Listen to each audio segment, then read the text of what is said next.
Assalamualaikum dear students, welcome to the platform of Nan Academy. I am your host Mohammad Zulqarnain. तो students आज के इस video के अंदर हम 10th क्लास बायोलॉजी जो हमारी न्यू बुक है इसके chapter number 1 human digestive system. Students आज हम इसका 6th लेक्चर स्टार्ट करेंगे जिसके अंदर हम एब्जॉर्प्शन ऑफ फूड जो है इसको तफसील से कवर करेंगे। स्टूडेंट्स इससे पिछले लेक्चर के अंदर मैंने आप लोगों को स्मॉल इंटेस्टाइन का टॉपिक पढ़ाया था। मैंने आप लोगों को स्मॉल इंटेस्टाइन के 3 पार्ट्स बताए थे। 3 पार्ट्स के नाम क्या हैं? जो सबसे पहला पार्ट है वो है ड्यूडिनम, दूसरा पार्ट है जिजिनम और जो तीसरा पार्ट है वो है इलियम। उसके बाद स्टूडेंट्स जो स्मॉल इंटेस्टाइन है उसके अंदर जो फूड है उसकी डाइजेशन कैसे होती है, कौन कौन से इंजाइम्स उसके अंदर इन्वॉल्व होते हैं, ये सारी तफसीलात हम इससे पिछले लेक्चर के अंदर कवर कर चुके हैं। स्टूडेंट्स आज हम जो है वो एब्जॉर्प्शन ऑफ फूड को देखेंगे। अगर स्टूडेंट्स आप अपना फर्स्ट लेक्चर जो है उसको रिवाइज करें तो जब मैंने आपको 5 स्टेप्स पढ़ाए थे जो हेट्रोट्रॉफिक न्यूट्रिशन है एनिमल्स के अंदर, उसके 5 स्टेप्स हमने पढ़े थे। सबसे पहला था इंजेशन, उसके बाद था डाइजेशन, उसके बाद था एब्जॉर्प्शन, फिर था एसिमिलेशन और फिर आखिरी था इजेशन। जो इंजेक्शन का मतलब होता था मुंह के जरिए खुराक को लेना। उसके बाद डाइजेशन का मतलब होता था कि जो खुराक के अंदर पेचीदा मॉलिक्यूल्स हैं उनको सादा और जज़ब होने वाले मॉलिक्यूल्स के अंदर तोड़ देना। तीसरा बच्चों जो मरहला था वो था एब्जॉर्प्शन। एब्जॉर्प्शन का मतलब ये है कि जो आपने खुराक खाई है वो जो खुराक के अंदर पेचीदा मॉलिक्यूल्स हैं उनको सादा मॉलिक्यूल्स में तोड़ लिया गया है, तो अब उनको आपने जिस्म के अंदर जज़ब करना है। इस मरहले को स्टूडेंट्स हम नाम देते हैं एब्जॉर्प्शन का। ठीक है, तो जब ये मॉलिक्यूल्स हमारे जिस्म के अंदर जज़ब हो जाते हैं फिर ये हमारे जिस्म के अंदर आगे मुख्तलिफ सरगर्मियों के अंदर शामिल होते हैं और हमारे जिस्म के अंदर मुख्तलिफ कामों को ये सरअंजाम देते हैं और उस प्रोसेस को हम एसिमिलेशन कहते थे। और खुराक का वो हिस्सा जो कि वेस्ट होता है, जो कि फालतू होता है, उसको बॉडी से बाहर निकाल दिया जाता है और बॉडी से बाहर निकालने का जो अमल है उसको हम इजेशन कहते थे। तो ये 5 स्टेप्स मैंने आपको फर्स्ट लेक्चर के अंदर पढ़ाए थे। तो स्टूडेंट्स अब हम यहाँ पे जो थर्ड स्टेप है हमारा एब्जॉर्प्शन उसको यहाँ पे देखेंगे। स्टूडेंट्स आपने ज़हन में रखना है कि स्मॉल इंटेस्टाइन के 3 पार्ट्स हैं, ड्यूडिनम, जिजिनम और इलियम। ड्यूडिनम और जिजिनम के अंदर जो है वो डाइजेशन होती है। ठीक है, ड्यूडिनम और जिजिनम के अंदर जो है वो फूड की कंप्लीट डाइजेशन हो जाती है और जिजिनम और इलियम के अंदर जो है वो फूड की एब्जॉर्प्शन होती है। ठीक है, तो आपने इस बात को जो है वो जहन में रखना है कि जिजिनम जो है इसके अंदर फूड की डाइजेशन भी हो रही होती है और इसके अंदर फूड की एब्जॉर्प्शन भी हो रही होती है। अब बच्चा फूड की एब्जॉर्प्शन होती कैसे है, आए हम इसकी जो डिटेल है उसको कवर करते हैं। तो स्टूडेंट्स यहाँ पे देखेंगे आपको एक स्लाइड शो हो रही है, आप यहाँ पे जो है वो बहुत आसानी से समझ सकते हैं कि जो हम खाना खाते हैं उस खाने के अंदर पॉलीसेकेराइड स्टार्च होती है, प्रोटीन्स हो सकते हैं, उसके अंदर बच्चों लिपिड्स हो सकते हैं। हमारी बॉडी क्या करती है स्टूडेंट्स, जब स्टार्च की कंप्लीट डाइजेशन हो जाती है तो इसको किसके अंदर तोड़ दिया जाता है? इसको तोड़ दिया जाता है ग्लूकोज के अंदर। अच्छा ध्यान में रखें, यहाँ पे हम पार्शियल डाइजेशन की बात नहीं कर रहे हैं, यहाँ पे हम कंप्लीट डाइजेशन की बात कर रहे हैं।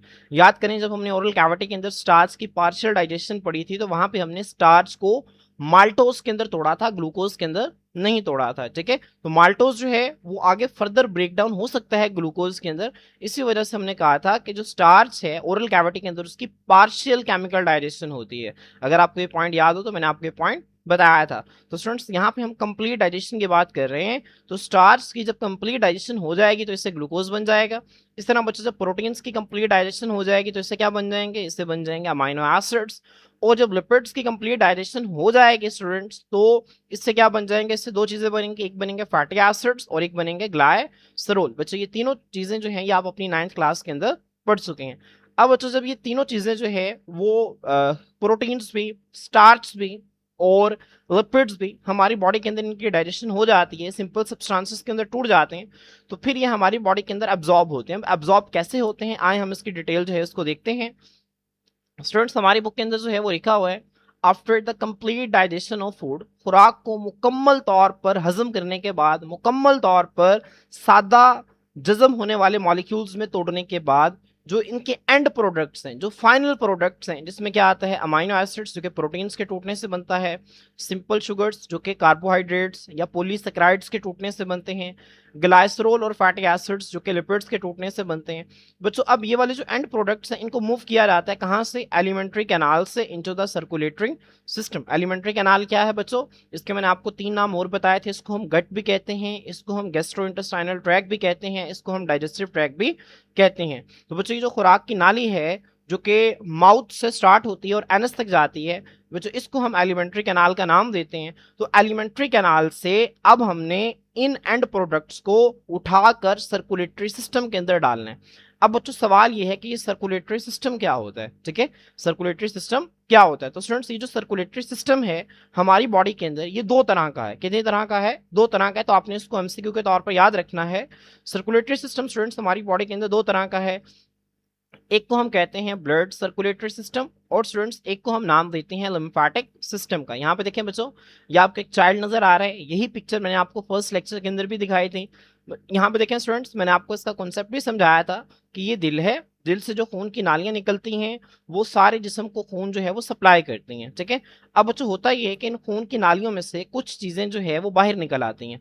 जब कुछ चीजें बाहर निकल आती हैं तो उन चीजों को दोबारा खून के अंदर डालने का काम जो है वो एक और सिस्टम करता है, इसको हम लिम्फेटिक सिस्टम कहते थे, याद है ना। और मैंने आपको बताया था कि लिम्फेटिक सिस्टम के अंदर जो चीज मूव करती है उसको हम किसका नाम देते थे, उसको हम नाम देते थे लिम्फ का, ठीक है। ये मैंने आपको फर्स्ट लेक्चर के अंदर बताया था। स्टूडेंट्स मैं उम्मीद करता हूँ कि आप लोगों को जो है वो याद होगा ये। तो आपने याद रखना है कि जो सर्कुलेटरी सिस्टम है ये 2 हैं, एक है लिम्फेटिक सिस्टम और एक है ब्लड सर्कुलेटरी सिस्टम। इसकी तफसीलात जो है स्टूडेंट्स हम अगले चैप्टर्स के अंदर जो है वो तफसील से देखेंगे। तो आपने अभी याद रखना है कि इन एंड प्रोडक्ट्स को सर्कुलेटरी सिस्टम के अंदर ऑब्जॉर्व किया जाता है और सर्कुलेटरी सिस्टम 2 हैं, एक है ब्लड सर्कुलेटरी सिस्टम और एक है लिम्फेटिक सिस्टम, ठीक है। अब बच्चों ब्लड सर्कुलेटरी सिस्टम जो है ये तो वैसा सिस्टम है जिसने हमारे जिस्म के अंदर खून को सप्लाई करना है। और लिम्फेटिक सिस्टम क्या है इसको आपने समझना है कि ब्लड सर्कुलेटरी सिस्टम जब सारे जिस्म में खून को मुंतकिल कर रहा होता है, खून को फराहम कर रहा होता है, तो खून से कुछ चीज़ें जो हैं वो बाहर निकल आती हैं। उन बाहर निकली हुई चीज़ों को दोबारा खून के अंदर डालने का काम जो करता है वो है लिम्फेटिक सिस्टम। बच्चों ये जो आपको ग्रीन कलर की नालियां नजर आ रही हैं ये लिम्फेटिक सिस्टम है जो हमारी सारी बॉडी के अंदर फैला हुआ है। और ये जो रेड कलर की आपको नालियां नजर आ रही हैं ये ब्लड सर्कुलेटरी सिस्टम का हिस्सा है। इसके बाद स्टूडेंट्स यहाँ पे एक इंपॉर्टेंट शॉर्ट क्वेश्चन है, इंपॉर्टेंट पॉइंट है, ठीक है। आप इसकी विलाय की हेडिंग देंगे और आप इसको याद रखेंगे। स्टूडेंट्स यहाँ पे देखें वो कहते हैं the inner walls of small intestine are highly folded. जो छोटी आंत है हमारी उसकी जो अंदर वाली दीवार है अगर आप उनको देखें तो उसके अंदर बहुत सारे फोल्ड्स होते हैं। फोल्ड्स किसे कहते हैं, फोल्ड्स कहते हैं तहों को, ठीक है। फर्ज करें ये स्मॉल इंटेस्टाइन है तो इसके अंदर इस तरह से बहुत सारे क्या स्टूडेंट्स मौजूद हैं, फोल्ड्स मौजूद होते हैं, ठीक है। तो जो स्मॉल इंटेस्टाइन की अंदरूनी दीवार है इसके अंदर बहुत सारे फोल्ड्स होते हैं। मोर ओवर मजीद बरा मजीद ये कि दीज फोल्ड्स ये जो तहें होती हैं इनके ऊपर क्या होता है स्टूडेंट्स, है मिलियंस। मिलियंस का मतलब है 1 मिलियन कहते हैं 10 लाख को, मिलियंस का मतलब है लाखों की तादाद में क्या होते हैं, फिंगर उंगली की तरह की प्रोजेक्शंस। प्रोजेक्शन का मतलब होता है बच्चों बाहर निकली हुई चीजें। तो ये जो स्मॉल इंटेस्टाइन के अंदरूनी दीवार के अंदर फोल्ड्स है ना, इन फोल्ड्स के अंदर लाखों की तादाद में छोटी छोटी उंगली की तरह की बाहर निकली हुई चीजें होती हैं। स्टूडेंट्स इनको हम किसका नाम देते हैं, इनको हम नाम देते हैं विलाय का। किसका नाम देते हैं, विलाय का नाम देते हैं। बच्चों ये जो लफ्ज विलाय है ये प्लूरल है। अगर हम एक इस प्रोजेक्शन की बात करेंगे, एक फिंगर लाइक प्रोजेक्शन की बात करेंगे जो कि सर्कुलर फोल्ड से निकल रही है, तो इसको हम किसका नाम देंगे स्टूडेंट्स, इसको हम विलिस का नाम देंगे। बच्चों आए मैं आपको बाकायदा डायग्राम से दिखाता हूँ। स्टूडेंट्स यहाँ पे आप देखें ये आपकी बॉडी जो है ये आपकी बॉडी के अंदर स्मॉल इंटेस्टाइन है। जब बच्चों आप इसकी दीवार को काट के बड़ा करके देखते हैं तो यहाँ पे देखें आपको जो है वो क्या नजर आ रहा है स्टूडेंट्स, यहाँ पे आपको सर्कुलर फोल्ड्स नजर आ रहे हैं, ठीक है। इसके अंदर इस तरह से जो है वो बहुत सारे क्या मौजूद हैं स्टूडेंट्स, फोल्ड्स मौजूद हैं। फिर बच्चों इन फोल्ड्स के ऊपर छोटी छोटी सी फिंगर लाइक प्रोजेक्शंस होती हैं, इनको हम विलाय कहते हैं। हम देखिए यहाँ पे एक फिंगर लाइक प्रोजेक्शन को इस तरह उसने बड़ा करके दिखाया हुआ है। तो स्मॉल इंटेस्टाइन के अंदर क्या होते हैं, सर्कुलर फोल्ड्स होते हैं और सर्कुलर फोल्ड्स के ऊपर क्या होती हैं, फिंगर लाइक प्रोजेक्शंस होते हैं जिनको हम विलाय कहते हैं, ठीक है। बच्चों आपकी बुक में सिर्फ इतना लिखा हुआ है, लेकिन जब आप विलाय को मजीद बड़ा करके देखते हैं ना तो हर विलाय के ऊपर मजीद छोटे छोटे जो है वो हिस्से आपको नजर आते हैं, इनको हम माइक्रोविलाय कहते हैं। इसकी डिटेल आप फर्स्ट ईयर के अंदर, फर्स्ट ईयर की जो बायोलॉजी है वहां पे आप पढ़ेंगे तो आपने ये बात याद रखनी है कि विलाय के ऊपर मजीद छोटे छोटे हिस्से होते हैं जिनको हम माइक्रोविलाय कहते हैं। और ये बात हम फर्स्ट ईयर की बायोलॉजी के अंदर पढ़ेंगे, ठीक है। तो अभी आपकी बुक में सिर्फ विलाय तक लिखा हुआ है तो आपने यहीं तक जो है वो याद रखना है। अब स्टूडेंट्स होपफुली आपको यहाँ तक चीज़ें समझ आ गई होंगी। मैं दोबारा रिपीट कर रहा हूँ, जो स्मॉल इंटेस्टाइन की अंदरूनी दीवार है वो बहुत ज़्यादा फोल्डेड होती है, उसके अंदर बहुत सारी तहें होती हैं। मजीद ये कि इन तहों में लाखों की तादाद में उंगली की तरह के बाहर निकले हुए हिस्से होते हैं जिनको हम विलाय कहते हैं। अब बच्चों इसका मकसद क्या है, इसका फंक्शन क्या है? बच्चों ये जो फोल्ड्स है ना, सर्कुलर फोल्ड्स और ये जो विलाय हैं, ये क्या करते हैं बच्चों, ये प्रोवाइड, ये मुहैया करते हैं अ लार्ज सरफेस एरिया, एक बहुत बड़ा एरिया जो है ये फराहम करते हैं। किसके लिए? For the absorption of food, खुराक को जज़ब करने के लिए, खुराक को जज़ब करने के लिए। बच्चों मैं आपको जो है वो एक सादा सी जो है वो मिसाल देता हूँ। बच्चों आपके पास एक चादर है, अगर आप चादर जो है उसको चारपाई पे फैला दें तो वो जो चादर है वो पूरी चारपाई जितनी जगह जो है उसको घेर लेगी। लेकिन अगर आप चादर जो है उसको फोल्ड करें तो वो चादर जो है वो बहुत कम जगह पे आ जाएगी। अब बच्चों वो जो चादर है वो है तो चारपाई जितनी, लेकिन जब आपने उसको फोल्ड किया तो वो बहुत कम जगह के ऊपर जो है वो आ गई है। इसी तरह बच्चों जब फोल्डिंग करते हैं तो आप बहुत बड़ी चीज को, बहुत बड़े एरिया को छोटी सी जगह के अंदर जो है वो आप फिट कर सकते हैं। तो स्टूडेंट्स अब यहाँ पे फूड की जो एब्जॉर्प्शन है वो हमारी बॉडी के अंदर बड़े लेवल के ऊपर हो रही होती है, और इतने बड़े लेवल के ऊपर फूड की एब्जॉर्प्शन के लिए पेट के अंदर तो जगह ही थोड़ी सी है। तो बच्चों उस थोड़ी सी जगह में मौसर तौर पर एब्जॉर्प्शन के लिए एक तो स्मॉल इंटेस्टाइन को फोल्ड किया गया है, फिर जो स्मॉल इंटेस्टाइन है बच्चों उसकी जो अंदर वाली दीवार है उसके अंदर बहुत सारे फोल्ड्स मौजूद हैं, और फिर हर फोल्ड के ऊपर बच्चों फिंगर लाइक प्रोजेक्शंस मौजूद हैं जिनको हम विलाय का नाम देते हैं। ठीक है, तो आपने इस पॉइंट को जो है वो समझना है कि जो फोल्ड्स और विलाएं हैं ये बहुत बड़ा रकबा जो है वो फराहम करते हैं खुराक को जज़ब करने के लिए। अब बच्चों जो फूड मॉलिक्यूल्स हैं ये कैसे एब्जॉर्ब होते हैं, और एब्जॉर्ब थ्रू दिस सरफेस, इस सतह के जरिए इनको जज़ब किया जाता है, डिफ्यूजन के जरिए एंड एक्टिव ट्रांसपोर्ट के जरिए। तो स्टूडेंट्स आपने याद रखना है, डिफ्यूजन जो है, डिफ्यूजन का क्या मतलब होता है? डिफ्यूजन का मतलब होता है चीज़ों का ज़्यादा तादाद से कम तादाद की तरफ मूव करना, इसको हम डिफ्यूजन कहते हैं। ठीक है, डिफ्यूजन क्या होता है स्टूडेंट्स? चीज़ों का ज़्यादा तादाद से कम तादाद की तरफ मूव करना, यह डिफ्यूजन है। इसमें किसी भी किस्म की एनर्जी इस्तेमाल नहीं होती। एक्टिव ट्रांसपोर्ट में क्या होता है स्टूडेंट्स? चीज़ों का कम तादाद से ज़्यादा तादाद की तरफ जाना, ये एक्टिव ट्रांसपोर्ट है। इसके अंदर एनर्जी का इस्तेमाल होता है। ये आपने 9th क्लास की बायोलॉजी के अंदर पढ़ा था। तो होपफुली स्टूडेंट्स आपको यहाँ तक समझ में आ गया होगा कि विलाय क्या होते हैं और इनका फंक्शन क्या होता है। अब बच्चों जब वो विलाय को बड़ा करके देखते हैं तो आपको विलाय कैसी नजर आती है? ठीक है, अब हमने स्ट्रक्चर ऑफ अ विलस को देखना है। विलस जो है मैंने आपको बताया था कि जब हम एक फिंगर लाइक प्रोजेक्शन की बात करते हैं तो उसको हम विलस कहते हैं। जब हम काफी सारे मिलियंस की तादाद में फिंगर लाइक प्रोजेक्शंस की बात करेंगे तो उसको हम विलाय का नाम देते हैं। तो ये जो स्टूडेंट्स जब आप एक विलस के ऊपर गौर करते हैं तो जो इसकी दीवार है ये छोटे छोटे सेल से मिलकर बनती है। बच्चों ये जो सेल्स है ना इनको हम एपिथेलियल सेल्स कहते हैं। क्या कहते हैं स्टूडेंट्स? एपिथेलियल सेल्स कहते हैं। और बच्चों इस एपिथेलियल सेल्स जो हैं जब काफी सारे इकट्ठे होते हैं तो ये मिलकर जो है विलस की दीवार बनाते हैं। तो यहाँ पे देखें, the wall of a villus, जो विलस की दीवार है, इज मेड, ये बनती है of single layer of cells, cells की एक सिंगल तह से। ठीक है, यहाँ पे देखें ये सेल्स की एक ही लेयर आपको नजर आ रही है कि सिंगल सेल्स हैं जिनको हम एपिथेलियल सेल्स कहते हैं। ये सेल्स अरेंज होकर स्टूडेंट्स क्या बनाते हैं? विलस की दीवार जो है वो यहाँ पर बना रहे हैं। उसके बाद इनसाइड द विलस, बच्चों विलस के अंदर क्या होता है? देयर आर ब्लड कैपिलरीज, खून की नालियां होती हैं, and a lymph vessel called lacteal. बच्चों आपने इस चीज को समझना है, हमारी बॉडी के अंदर जो खून की नालियां हैं वो तीन तरह की होती हैं। एक को हम कहते हैं आर्टरीज, एक को हम कहते हैं कैपिलरीज, और एक को हम कहते हैं वेन्स। बच्चों इसकी जो डिटेल है वो हम आगे पढ़ेंगे जब हम ब्लड सर्कुलेटरी सिस्टम को स्टार्ट करेंगे ना, हमारा एक और पूरा चैप्टर है इसके ऊपर, तो वहां पे मैं आपको इसकी डिटेल बताऊंगा। तो अभी आपने इतना याद रखना है कि हमारे जिस्म में जो खून की नालियां हैं वो तीन हैं, एक है आर्टरी, एक है कैपिलरी, और एक है वेन। तो स्टूडेंट्स ये जो कैपिलरीज हैं ये बहुत बारीक खून की नालियां होती हैं, बहुत बारीक खून की नालियां होती हैं, आपने इस पॉइंट को याद रखना है। ठीक है, उसके बाद अब बच्चे जो ब्लड कैपिलरीज हैं, ये जो सबसे बारीक खून की नालियां हैं, ये इस विलस के अंदर मौजूद होती हैं। उसके बाद स्टूडेंट्स यहाँ पे देखें, और एक लिम्फ वेसल है। लिम्फ वेसल स्टूडेंट्स किससे कहते हैं? लिम्फ वेसल जो है वो लिम्फेटिक सिस्टम की जो एक नाली है उसे लिम्फ वेसल कहते हैं। ठीक है, जो लिम्फेटिक सिस्टम मैंने आपको बताया था ना कि वो सिस्टम है जो कि खून से निकली हुई चीजों को दोबारा खून में डालता है, तो उसकी जो नालियां हमारे जिस्म में फैली होती हैं उन नालियों को हम लिम्फ वेसल कहते हैं। तो लिम्फेटिक सिस्टम के बच्चे एक नाली विलस के अंदर मौजूद होती है, इसको हम कहते हैं लैक्टियल। ठीक है, तो विलस का स्ट्रक्चर आपको याद होना चाहिए।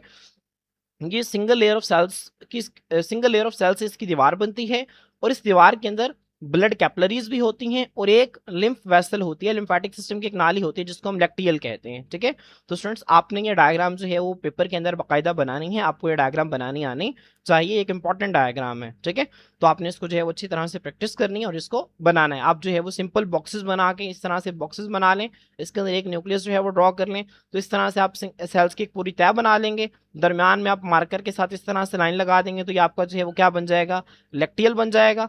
और साइड पे जो है वो आप ब्लड कैपिलरीज को बना सकते हैं। तो स्टूडेंट्स होपफुली आप यहाँ तक चीजें जो है वो अच्छी तरह से क्लियर हो गई होंगी।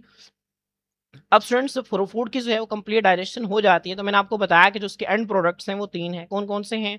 सबसे पहले है ग्लूकोज, उसके बाद है अमीनो एसिड्स और उसके बाद है फैटी एसिड्स और ग्लाइसरोल। अब बच्चों इनकी अब्जॉर्प्शन जो है वो कैसे होती है, हमने स्मॉल इंटेस्टाइन का स्ट्रक्चर जो है इसको तो हमने कवर कर लिया है। अब हमने इनकी अब्जॉर्प्शन को जो है इसको डिटेल से देखना है। स्टूडेंट्स आपने इस चीज को याद रखना है कि जो ग्लूकोज है और अमीनो एसिड्स हैं, इन दोनों की अब्जॉर्प्शन जो है वो इस तरह से होती है कि ग्लूकोज और अमीनो एसिड्स दोनों ही स्मॉल इंटेस्टाइन से, जो स्मॉल इंटेस्टाइन के अंदर खाली जगह है ना, वहां से स्टूडेंट्स इन कैपिलरीज के अंदर अब्जॉर्ब होते हैं। किसके अंदर अब्जॉर्ब होते हैं स्टूडेंट्स? कैपिलरीज के अंदर अब्जॉर्ब होते हैं।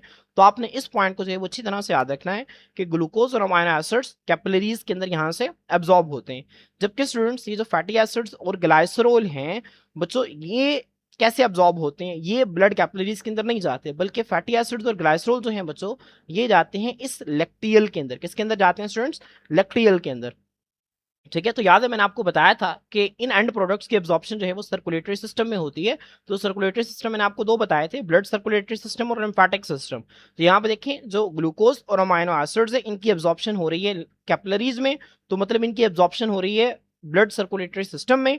जबकि जो फैटी एसिड्स और ग्लाइसरोल हैं इनकी एब्जॉर्प्शन जो है वो लैक्टियल के अंदर हो रही है, और लैक्टियल जो है वो लिम्फेटिक सिस्टम की एक नाली है। तो आप ये कह सकते हैं कि इसकी जो एब्जॉर्प्शन है वो लिम्फेटिक सिस्टम में हो रही है। तो आपने इस पॉइंट को जो है वो अच्छी तरह से याद रखना है। अब बच्चों सवाल ये है कि क्यों फैटी एसिड्स और ग्लाइसरोल जो है वो ब्लड कैपिलरीज के अंदर नहीं जाते, खून की नालियों के अंदर नहीं जाते?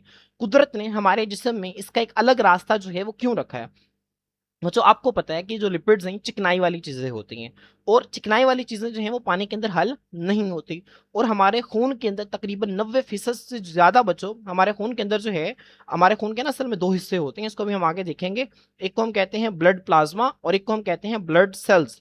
अब बच्चों जो ब्लड प्लाज्मा है उसका 90% से भी ज्यादा हिस्सा जो है वो वाटर पर मुश्तमिल होता है। इसको हम आगे जो है वो ब्लड, जब हम ब्लड सर्कुलेटरी सिस्टम वाला चैप्टर पढ़ेंगे वहां पे मैं आपको इसकी तफसीलात बताऊंगा। तो आप ये समझें कि हमारे खून में बहुत ज्यादा पानी मौजूद है, और जब उस पानी के अंदर इन चिकनाई वाली चीजों को डाला जाएगा तो ये चिकनाई वाली चीजें पानी के अंदर तो हल होंगे नहीं, तो पानी से अलग ही रहेंगी। और काफी ज्यादा मिकदार के अंदर अगर ये फैटी एसिड्स और ग्लाइसरोल के मॉलिक्यूल आ गए तो ये आपस में मिलकर क्या कर सकते हैं बच्चों? इस कैपिलरी को ब्लॉक कर सकते हैं। इस कैपिलरी के अंदर जमकर इस कैपिलरी का जो रास्ता है इसको ब्लॉक कर सकते हैं, इसको रोक सकते हैं। ठीक है, अगर ये रास्ता रुक गया तो यहाँ से खून की सारी सप्लाई जो है वो भी बंद हो जाएगी। तो कुदरत ने बच्चों हमारे जिस्म के लिए, हमारे जिस्म में फैटी एसिड्स और ग्लाइसरोल को जज़ब करने के लिए एक बड़ी नाली रखी है जिसका नाम है लैक्टियल, जिसके अंदर ये वाली चीजें जो हैं ये जमती नहीं है। ठीक है, और ये रास्ते को ब्लॉक भी नहीं करती। तो आपने इस पॉइंट को जो है वो अच्छी तरह से जहन में रखना है। ठीक है, कि ग्लूकोज और अमीनो एसिड्स की जो एब्जॉर्प्शन है वो होती है कैपिलरीज के अंदर, और फैटी एसिड्स और ग्लाइसरोल की जो एब्जॉर्प्शन है वो किसके अंदर होती है? वो होती है लैक्टियल के अंदर। अब बच्चों आए अब हम इसको देखते हैं कि फैटी एसिड्स और ग्लाइसरोल की एब्जॉर्प्शन जो है वो कैसे होती है। यहाँ पे देखें बच्चों, the glycerol and fatty acids present in the small intestine enter the lacteals of villi. ये बात बच्चों मैंने आपको बताई है कि फैटी एसिड्स और ग्लाइसरोल जो हैं ये विलाय के अंदर, ये जो लैक्टियल मौजूद है, ग्रीन कलर की नाली मौजूद है, इसको लैक्टियल कह रहे हैं, इसके अंदर जो है वो दाखिल हो जाते हैं। फिर क्या होता है बच्चों, जो लैक्टियल्स हैं कैरी देम, वो इन फैटी एसिड्स और ग्लाइसरोल को लेके जाते हैं किसके पास? मेन लिम्फ वेसल के पास। बच्चों मेन लिम्फ वेसल से क्या मुराद है? लिम्फेटिक सिस्टम की जो बड़ी नाली है ना उसको हम मेन लिम्फ वेसल कह रहे हैं। लिम्फेटिक सिस्टम की जो बड़ी नाली है उसको मेन लिम्फ वेसल कह रहे हैं। तो आपने इस बात को याद रखना है कि लिम्फेटिक सिस्टम की जो छोटी नालियां छोटी आंत के अंदर मौजूद होती हैं उसको हम लैक्टियल कहते हैं, और जो उसकी बड़ी नाली है उसको यहाँ पे मेन लिम्फ वेसल का नाम दिया जा रहा है। ये जो लैक्टियल्स हैं ये बच्चों उन फैटी एसिड और ग्लाइसरोल को जो लिम्फेटिक सिस्टम की बड़ी नाली है उसके पास लेके जाते हैं। और वो बड़ी नाली क्या करती है बच्चों? वो जो बड़ी नाली है, मैंने आपको बताया था ना लिम्फेटिक सिस्टम का काम क्या है, इसने खून से निकली हुई चीजों को दोबारा ब्लड के अंदर डालना है, ब्लड से निकली हुई चीजों को दोबारा ब्लड के अंदर डालना है। तो जब ये बच्चों ब्लड से निकली हुई चीजों को ब्लड के अंदर डालती है तो एट अ सेम टाइम ये इन फैटी एसिड्स और ग्लाइसरोल को भी ब्लड के अंदर डाल देती है। ठीक है, तो यहाँ पे देखें जो लैक्टियल्स हैं ये इनको फैटी एसिड और ग्लाइसरॉल को ये जो मेन लिम्फ वेसल इसके पास लेके जाते हैं, विच एम्प्टी, जो कि खाली कर देता है किसमें, ब्लड वेसल्स के अंदर, नियर द हार्ट, दिल के करीब। बच्चों मैं आपको इसको डायग्राम से समझाता हूँ। यहाँ पे देखिए बच्चों, ये स्मॉल इंटेस्टाइन के अंदर फैटी एसिड्स और ग्लाइसरॉल मौजूद हैं। अब बच्चों जो फैटी एसिड्स और ग्लाइसरॉल हैं, इनकी एब्जॉर्प्शन जो है वो इस लेक्टियल के अंदर होगी। किसके अंदर होगी, इसके लेक्टियल के अंदर। ये जो लेक्टियल है ये इसके अंदर, यहाँ पे देखें इसके अंदर सर्कुलर फोल्ड्स होंगे। इन सर्कुलर फोल्ड्स के ऊपर बच्चों फिंगर लाइक प्रोजेक्शंस होंगे, जिनको हम विलाय कहेंगे, और फिर उन विलाय के अंदर लेक्टियल होता है। ठीक है, तो यहाँ से ये उन विलाय के अंदर जो लेक्टियल मौजूद है उसके अंदर ये एब्जॉर्ब हो जाते हैं। फिर बच्चों जो लेक्टियल है ये छोटी नाली है, ये किसके पास जाती है, ये एक बड़ी नाली के पास जाती है। ठीक है, यहाँ पे देखें लेक्टियल्स जो हैं वो इनको कैरी करते हैं मेन लिम्फ वेसल तक। ठीक है, और बच्चों ये जो मेन लिम्फ वेसल है ना, इसको हम नाम देते हैं थोरैसिक डक्ट का। तो आप इसको याद करना चाहें तो याद रख सकते हैं कि जो बड़ी लिम्फ वेसल है ना, इसको हम नाम देते हैं थोरैसिक डक्ट का। और ये जो थोरैसिक डक्ट है बच्चों, फिर दिल के करीब एक नाली होती है, उसके अंदर ये जो है वो सारी चीजों को एम्प्टी कर देती है, अपने आप को खाली कर देती है, सारी चीजों को उसके अंदर डाल देती है। बच्चों यहाँ पे एक और बेहतर डायग्राम के जरिए मैं आपको बता देता हूँ। यहाँ पे स्टूडेंट्स जो है वो अब्जॉर्प्शन होती है लैक्टियल के अंदर फैटी एसिड्स और ग्लाइसरॉल की। यहाँ से देखें जब ये अब्जॉर्प्शन हो जाती है तो यहाँ से बच्चों एक बड़ी नाली आती है। जो बड़ी नाली आपको नजर आ रही है ना बच्चों, इस बड़ी नाली को हम नाम देते हैं थोरैसिक डक्ट। किसका नाम देते हैं, थोरैसिक डक्ट का। और दिल के करीब एक नाली होती है, थोरैसिक डक्ट अपनी जितनी भी चीजें हैं उनको इस नाली के अंदर डाल देता है। ठीक है, और फिर बच्चों ये जो फैटी एसिड्स और ग्लाइसरॉल हैं ब्लड के अंदर चले जाते हैं। फिर ब्लड जो है इस ब्लड के जरिए बॉडी के बाकी हिस्सों के अंदर चले जाते हैं, और फिर जहां पे इनका इस्तेमाल है वहां पे बॉडी इनको यूज करती है। तो स्टूडेंट्स होपफुली आपको फैटी एसिड्स और ग्लाइसरॉल की एब्जॉर्प्शन समझ में आ गई होगी। अब बच्चों हमने ग्लूकोज और अमाइनो एसिड्स की एब्जॉर्प्शन को जो है वो सीखना है कि ग्लूकोज और अमाइनो एसिड्स की एब्जॉर्प्शन कैसे होती है। तो स्टूडेंट्स यहाँ पे देखिए, amino acids and simple sugars enter the blood capillaries of villi. ये बात मैंने आपको बताई थी कि जो अमाइनो एसिड्स हैं और बच्चों जो सिंपल शुगर्स हैं, मतलब ग्लूकोज जो है वो क्या होता है बच्चों, उसकी जो एब्जॉर्प्शन होती है वो ब्लड कैपिलरीज के अंदर होती है। ठीक है, तो यहाँ पे देखें ग्लूकोज और अमीनो एसिड्स जो हैं वो इस विलस के अंदर मौजूद जो ब्लड कैपिलरीज हैं इनके अंदर जो है वो एब्जॉर्ब हो जाते हैं। उसके बाद क्या होता है बच्चों, ये जो ब्लड कैपिलरीज हैं विलाय के, ठीक है, विलाय के अंदर जो छोटी छोटी नालियां मौजूद होती हैं जिनको हम कैपिलरीज कहते हैं बच्चों, ये आपस में मिलकर एक बड़ी नाली बनाती हैं। इस बड़ी नाली को हम कहते हैं हेपाटिक पोर्टल वेन। क्या कहते हैं, हेपाटिक पोर्टल वेन। तो आपने इसको याद रखना है कि सबसे पहले ग्लूकोज और अमीनो एसिड्स की एब्जॉर्प्शन हुई विलस के अंदर मौजूद ब्लड कैपिलरीज में। जैसी एब्जॉर्प्शन हो गई तो इन ब्लड कैपिलरीज ने आपस में मिलकर एक बड़ी नाली बनाई जिसका नाम है हेपाटिक पोर्टल वेन। फिर बच्चों ये जो नाली है ये खून के जरिए, अब जाहिर सी बात है इस नाली के अंदर ब्लड होगा, और ब्लड के अंदर जो है वो अमाइनो एसिड्स और सिंपल शुगर्स को डिसॉल्व करके ये लेके जाती है लिवर के पास। किसके पास लेके जाती है बच्चों, लिवर के पास। लिवर फिर क्या करता है बच्चों, अगर उस फूड के अंदर कोई टॉक्सिक चीज मौजूद है, कोई जहरीली चीज मौजूद है, तो उसके जहरीले असर को ये क्या कर देता है, खत्म कर देता है, कम कर देता है। ठीक है, मतलब लिवर जो है बच्चों उस खुराक का जो है वो बाकायदा उसको जांच करता है, उसकी पड़ताल करता है। जब लिवर अपना काम कर लेता है तो बच्चों फिर लिवर के जरिए, लिवर से जो है वो एक और नाली निकलती है। इस नाली को हम नाम देते हैं हेपाटिक वेन। किसका नाम देते हैं स्टूडेंट्स, हेपाटिक वेन का। और फिर इस हेपाटिक वेन के जरिए ये जो सिंपल शुगर्स और अमीनो एसिड्स हैं ये चले जाते हैं दिल के पास, और दिल बच्चों फिर खून के जरिए इनको सारे जिस्म में मुंतकिल कर देता है। फिर बॉडी के जिस सेल को ग्लूकोज या अमीनो एसिड चाहिए होते हैं वो फिर ब्लड से ले लेते हैं। ठीक है, फिर दिल इसको सारी जिस्म में मुंतकिल कर देता है। तो यहाँ पे देखें बच्चों, होपफुली आपको समझ में आ गया होगा स्लो चार्ट से कि अमाइनो एसिड्स और सिंपल शुगर्स जो हैं वो विलाय के अंदर मौजूद ब्लड कैपिलरीज में दाखिल होती हैं। ये जो कैपिलरीज हैं ये आपस में मिलकर हेपाटिक पोर्टल वेन बनाती हैं, जो मैंने आपको यहाँ पे नीचे बताया ना, जो कैपिलरीज आपस में मिलकर क्या बनाती हैं, हेपाटिक पोर्टल वेन बनाते हैं। उसके बाद बच्चों क्या होता है, ये जो हेपाटिक पोर्टल वेन है कैरी ये लेके जाती है किसको, अमाइनो एसिड्स को और शुगर को किसके पास, लिवर के पास, जिगर के पास। जिगर बच्चों जब अपना काम कर लेता है, इसके अंदर जो जहरीली चीजें हैं उनको खत्म कर देता है, तो फिर लिवर से आगे एक नाली है जिसका नाम है हेपाटिक वेन। क्या नाम है बच्चों इसका, हेपाटिक वेन। ये क्या करती है, कैरीज, ये लेके जाती है दीज न्यूट्रिएंट्स। न्यूट्रिएंट्स बच्चों इसकी डेफिनेशन भी मैंने आपको फर्स्ट लेक्चर के अंदर बताई थी। तो न्यूट्रिएंट्स बच्चों जो ग्लूकोज और अमीनो एसिड्स हैं, यहाँ पे न्यूट्रिएंट्स से मुराद ग्लूकोज और अमीनो एसिड्स हैं, तो बच्चों इनको लेके जाती है दिल के पास, और दिल क्या करता है बच्चों, फिर उनको सारे जिस्म के हिस्सों में मुंतकिल कर देता है। तो स्टूडेंट्स होपफुली आपको इस फ्लो चार्ट के जरिए इसकी बेहतरीन अंडरस्टैंडिंग हो गई होगी। आप चाहें तो बच्चों आप इस फ्लो चार्ट की जो इंग्लिश में लिखा हुआ आप इसको पेज के ऊपर भी लिख सकते हैं ताकि आपको इसकी बेहतर अंडरस्टैंडिंग हो सके। यहाँ पे बच्चों मैं कोड डायग्राम के जरिए आपको बता देता हूँ। यहाँ पे देखें कैपिलरीज के अंदर जो है वो एब्जॉर्प्शन होती है ग्लूकोज की और अमीनो एसिड्स की। जब ये एब्जॉर्प्शन हो गई तो इसके बाद बच्चों ये जो ब्लड कैपिलरीज हैं ये आपस में मिलकर क्या बनाती हैं, आपस में मिलकर बनाती हैं हेपाटिक पोर्टल वेन। फिर बच्चों जो हेपाटिक पोर्टल वेन है ये लिवर के पास जाती है। लिवर बच्चों जब खुराक की जो है खुराक के अंदर जो भी जहरीली चीजें उनको खत्म कर देता है, तो उसके बाद बच्चों एक नाली जिसका नाम है हेपाटिक वेन। क्या नाम है बच्चों? Hepatic when. इसके जरिए जो है ये दिल के पास लेके आती है इन चीजों को, और दिल इसे फिर सारे जिस्म के अंदर जो है वो मुंतकिल कर देता है। तो स्टूडेंट्स होपफुली आपको यहाँ तक चीजें जो है वो अच्छी तरह से क्लियर हो गई होंगी। लिवर का बच्चों इसके अंदर और क्या फंक्शन होता है, इसका हमारी बुक में एक अलग से टॉपिक है रोल ऑफ लिवर के नाम से, वहां पे इसको जो है वो डिटेल से देखेंगे। तो स्टूडेंट्स इंशाल्लाह नेक्स्ट लेक्चर के अंदर हम लार्ज इंटेस्टाइन को कवर करेंगे। आज के लिए इतना ही। अल्लाह हाफिज।